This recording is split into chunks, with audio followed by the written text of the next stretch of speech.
నమస్తే welcome to our channel.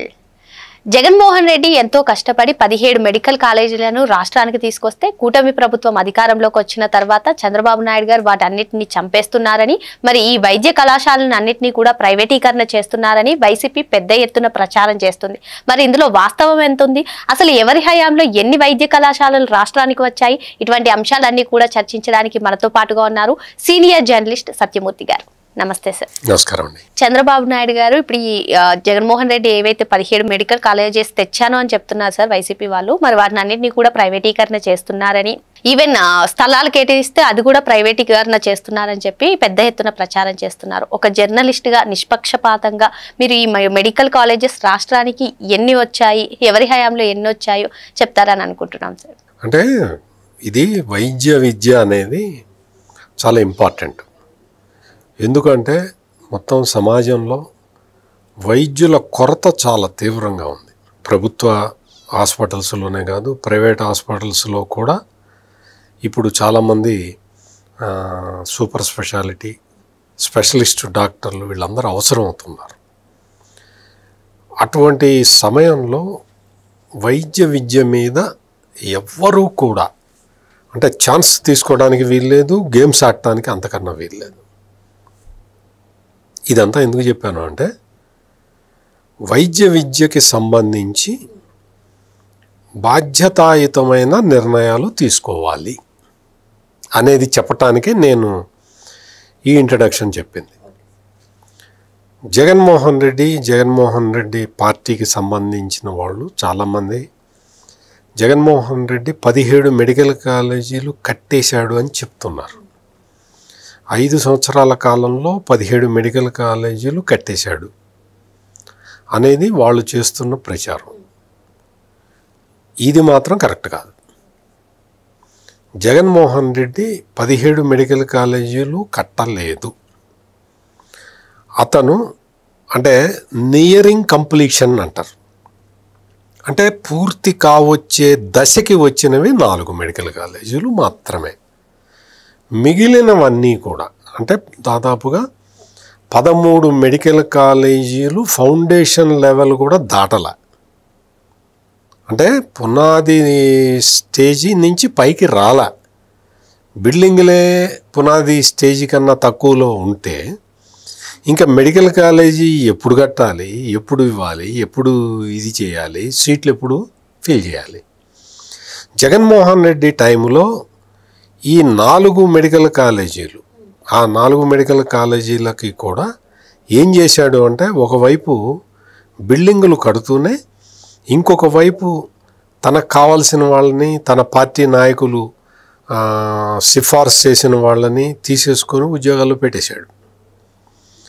ఉద్యోగాల్లో పెట్టిన తర్వాత MCI medical council of India అని ఉంటుంది, ఎంసీఐ వాళ్ళు వచ్చి వాళ్ళు తనిఖీ చేసిన తర్వాత వీళ్ళలో క్వాలిఫైడ్ స్టాఫ్ లేదు అని, ఇక్కడ సౌకర్యాలు సరిగా లేవు అని చెప్పి వాళ్ళు సీట్లు ఇవ్వటానికి కూడా నిరాకరించారు. అంటే సీట్లు భర్తీ చేసే పరిస్థితి కూడా లేదు. ఒక 2 మెడికల్ కాలేజీలలో సీట్లు భర్తీ చేసే స్థాయికి వచ్చినా కానీ అక్కడ ఫ్యాకల్టీ కరెక్ట్గా లేదు అన్న ఉద్దేశంతో ఆపితే మళ్ళీ స్టేట్ గవర్నమెంట్ మళ్ళీ రాసుకొని తీసుకునే పరిస్థితి ఉంది. అంటే 17 మెడికల్ కాలేజీలు పూర్తి చేశాను అని జగన్మోహన్ రెడ్డి చెప్పటం అనేది పూర్తిగా అబద్ధం. అసలు అది అందులో 1% నిజం కూడా కనపట్టలేదు. ఇది వాస్తవం. ఇకపోతే ఇప్పుడు పీపీపీ మోడల్లో, పబ్లిక్ ప్రైవేట్ పార్ట్నర్షిప్ మోడల్లో మెడికల్ కాలేజీలు నిర్మిస్తాము అని ఇప్పుడు కూటమి ప్రభుత్వం చెప్తూ ఉన్నది. పీపీపీ మోడల్ అంటే ఏంటి, ఎందుకు ఆ మోడల్ని తీసుకున్నారు అనేది చాలా ఇంట్రెస్టింగ్ పాయింట్. ఇక్కడ ఏంటి అంటే కేంద్ర ప్రభుత్వం ఇచ్చిన డబ్బులన్నీ కూడా జగన్మోహన్ రెడ్డి, అందుకని లేవు, అక్కడ పైసలు లేవు. మొత్తం జగన్మోహన్ రెడ్డి టైంలో 17 మెడికల్ కాలేజీల నిర్మాణానికి 8,480 కోట్ల రూపాయలు ఖర్చు అవుతుంది. ఇందులో 3,670 కోట్ల రూపాయలు నాబార్డు వాళ్ళు అప్పు ఇచ్చారు మెడికల్ కాలేజీల కన్స్ట్రక్షన్కి. ఈ మెడికల్ కాలేజీల నిర్మాణానికి నాబార్డు ఇచ్చిన అప్పులు ఇప్పుడు లెక్క తెలియటలే. ఆ డబ్బులు ఎక్కడున్నాయో లెక్క తెలియటల్లా. అంటే 3,672 కోట్ల రూపాయలు జగన్మోహన్ రెడ్డి అప్పుగా తీసుకొచ్చి ఏం చేశాడో ఇప్పుడు ప్రభుత్వానికి అర్థం కావట్లేదు. అంటే లెక్కలు డొక్కలు లేవు. కేంద్ర ప్రభుత్వం కేంద్ర ప్రభుత్వం ఇచ్చిన ఆర్థిక సహాయంతో కొన్ని పునాదుల వరకు వచ్చున్నాయి. ఇది జరిగింది. మొత్తం కన్స్ట్రక్షన్ పునాదుల వరకు వచ్చున్నాయని చెప్పా కదా. కొన్ని 4 మెడికల్ కాలేజీలు నియరింగ్ కంప్లీషన్కి వచ్చినాయని చెప్పా కదా. వాటికి పెండింగ్ బకాయిలు ఎన్ని ఉన్నాయి తెలుసా? అంటే జగన్మోహన్ రెడ్డి ప్రభుత్వం ఉన్న సమయంలో చెల్లించాల్సిన డబ్బులు చెల్లించకుండా వెళ్ళిపోయినవి 674 కోట్ల రూపాయల పెండింగ్ బిల్లు ఉంది. అంటే జగన్మోహన్ రెడ్డి ఏం గట్టించినట్టు? 3,600 కోట్ల రూపాయలు కేంద్రమే సాయం చేస్తే మరి 674 కోట్ల రూపాయలు బకాయిలు, ఇంకా బకాయిలు పెడితే నువ్వు ఎంత ఖర్చు పెట్టావు, ఎంత మింగావు. ఓకేనా?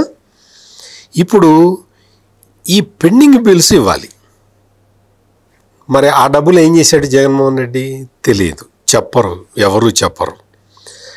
టీచింగ్ ఫ్యాకల్టీ లేరు, పారామెడికల్ సిబ్బంది లేరు, ఇంకా మెడికల్ స్టూడెంట్స్ ఉండేందుకు హాస్టల్ సౌకర్యం కూడా లేదు అని చెప్పి ఎంసీఐ వాళ్ళు కంప్లైంట్ చేశారు, రిపోర్ట్ ఇచ్చారు. ఎంసీఐ వచ్చి తనిఖీ చేస్తే తేలింది ఇది.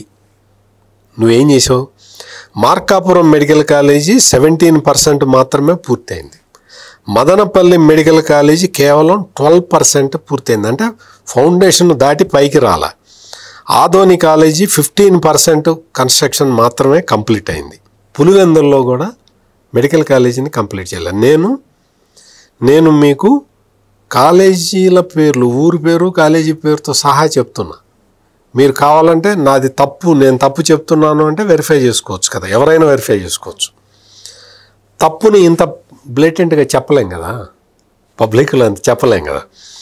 సో ఇది పరిస్థితి. ఇటువంటి పరిస్థితుల్లో ఏం చేయాలి?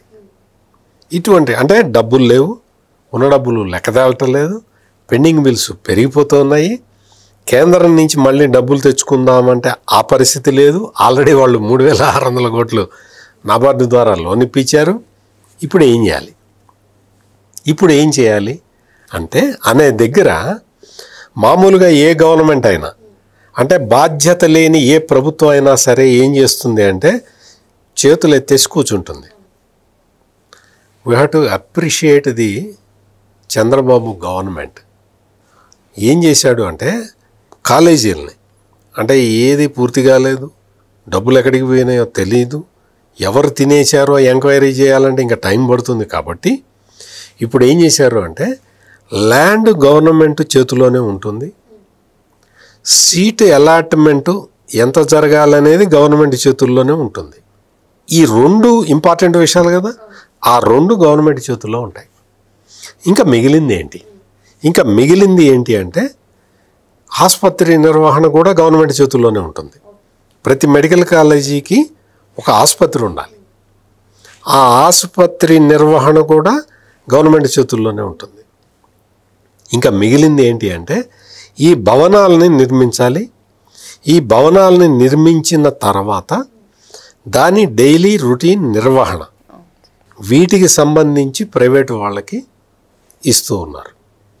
వీళ్ళకి లాభం ఏంటి, ప్రైవేటు వాళ్ళకి లాభం ఏంటి, అది కూడా చూడాలి కదా. ప్రైవేటు వాళ్ళకి ఈ కాలేజీలు ఇవ్వటం వల్ల వాళ్ళకి ఇప్పటికే చాలామంది, అంటే వాళ్ళు చాలామంది సేవ చేయడానికి ముందరకు వస్తూ ఉన్నారు. వచ్చిన తర్వాత వాళ్ళకి ఈ ఫండ్స్ క్రంచ్ లేని వాళ్ళని సెలెక్ట్ చేసుకొని వాళ్ళకి ఇది ఇవ్వాలి, ఈ టాస్క్ వాళ్ళకి ఇవ్వాలి.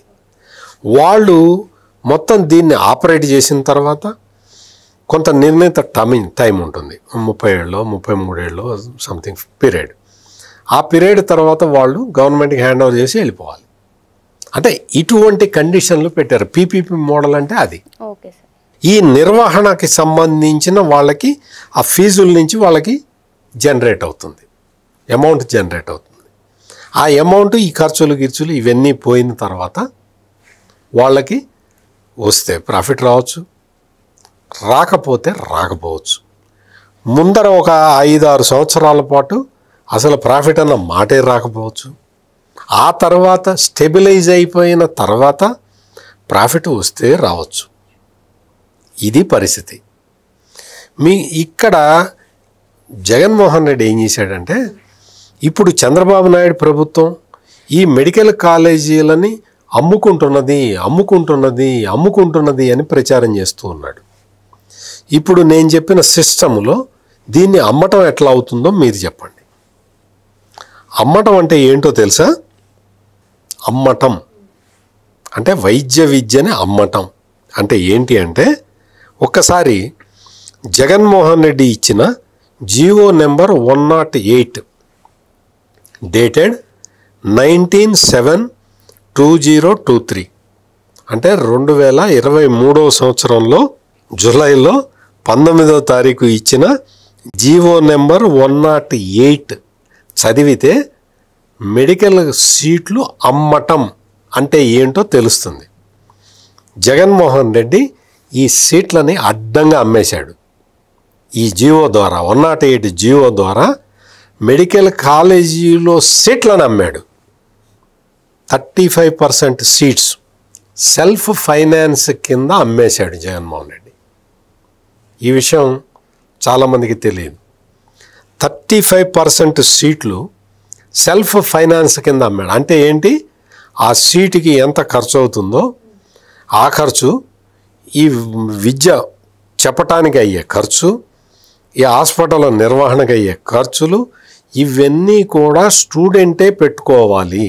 అంటే స్టూడెంట్కి సెల్ఫ్ ఫైనాన్స్ అంటే జనరల్గా మామూలు సాధారణ మాటల్లో చెప్పాలి అంటే బ్లాక్ టికెట్లని నేరుగా అమ్మేశాడు, పబ్లిక్లో అమ్మేసినట్టు. ఏదైనా సినిమాకి బ్లాక్ టికెట్లు ఉంటాయి కదా, ఇప్పుడు ఆన్లైన్ వచ్చింది కాబట్టి బ్లాక్ టికెట్లు లేవు, కానీ మామూలుగా చెప్తున్నా. ఆ బ్లాక్ టికెట్లని డైరెక్ట్గా ఈ థియేటర్ యజమానే అమ్మేసినట్టు ఎక్కువ రేటుకి.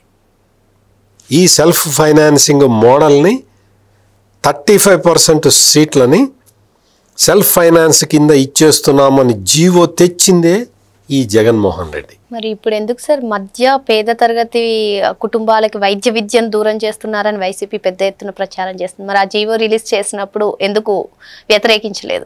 అతనే చేశాడు కదా. 108 జీవో రిలీజ్ చేసిందే జగన్మోహన్ రెడ్డి. ఆ రోజున తెలుగుదేశం చెప్పింది, నువ్వు అమ్ముకుంటున్నావా, సీట్లు అమ్ముకుంటున్నావు, మెడికల్ సీట్లు అమ్ముకుంటున్నావు, నువ్వు తప్పు అని చెప్పారు వాళ్ళు. ఇప్పుడు ఇక్కడ ఏంటో తెలుసా, గవర్నమెంట్ మెడికల్ కాలేజీలో 15% సీట్లు ఆల్ ఇండియా కోటాకి ఇవ్వాలి. మిగిలిన 85% సీట్లలో 50% సీట్లు జనరల్ కేటగిరీలో, 35% సీట్లు సెల్ఫ్ ఫైనాన్సింగు, 15% సీట్లు ఎన్ఆర్ఐ కేటగిరీ. అంటే 35% జాగ్రత్తగా వినాలి మీరు, 35% సీట్లు సెల్ఫ్ ఫైనాన్సింగ్ పేరుతో దోచుకుంటున్నావు. ఇంకొక 15% సీట్లని నువ్వు ఎన్ఆర్ఐ కోటాలో అమ్ముకుంటున్నావు. అంటే ఎంత? దాదాపుగా 50% సీట్లని జగన్మోహన్ రెడ్డి అమ్ముకోవటానికి ప్లాన్ చేసిన వ్యక్తి ఈ రోజున వచ్చి కూటమి ప్రభుత్వం నేను పెట్టిన మెడికల్ కాలేజీలని ప్రైవేటు వాడికి అమ్ముతున్నది అని వాటిని ఏదో నీతులు అంటారు, ఆ నీతులు చెప్తున్నాడు. అసలు ఎట్లా చూడాలి? నువ్వు 50% సీట్లని అమ్ముకోవటానికి పర్మిషన్ ఇచ్చిన వ్యక్తివి నువ్వు వైద్య విద్యని ఉద్ధరించినట్ట. 17 మెడికల్ కాలేజీలు కట్టానన్న అబద్ధాన్ని పదే పదే చెప్తూ ఉన్న నువ్వు వైద్య విద్యని ప్రమోట్ చేశావా? మీరు ఇంట్రడక్షన్లో మీరు ఒక క్వశ్చన్ అడిగారు, అసలు మొత్తం ఎన్ని కట్టారు? చంద్రబాబు నాయుడు ముఖ్యమంత్రిగా ఉన్న టైంలో, అంటే మొత్తం టోటల్ 14 years ఆయన టెన్యూర్లో 22 మెడికల్ కాలేజీలు తీసుకొచ్చాడు. జగన్మోహన్ రెడ్డి తన 5 ఏళ్ల కాలంలో తెచ్చింది 5 మాత్రమే. తిరుపతిలో బర్డ్స్ ఆసుపత్రి, టాటా క్యాన్సర్ ఇన్స్టిట్యూట్ చంద్రబాబు తీసుకొచ్చాడు. మొత్తం ఎన్టీ రామారావు మొత్తం వైద్య కళాశాలలన్నిటికీ ఒకే గొడుగు కిందకి తీసుకురావాలన్న ఉద్దేశంలో 1986లో దేశంలో మొట్టమొదటిసారి హెల్త్ యూనివర్సిటీని పెట్టాడు. 2015లో చంద్రబాబు నాయుడు ఎయిమ్స్ని తీసుకొచ్చాడు మంగళగిరికి.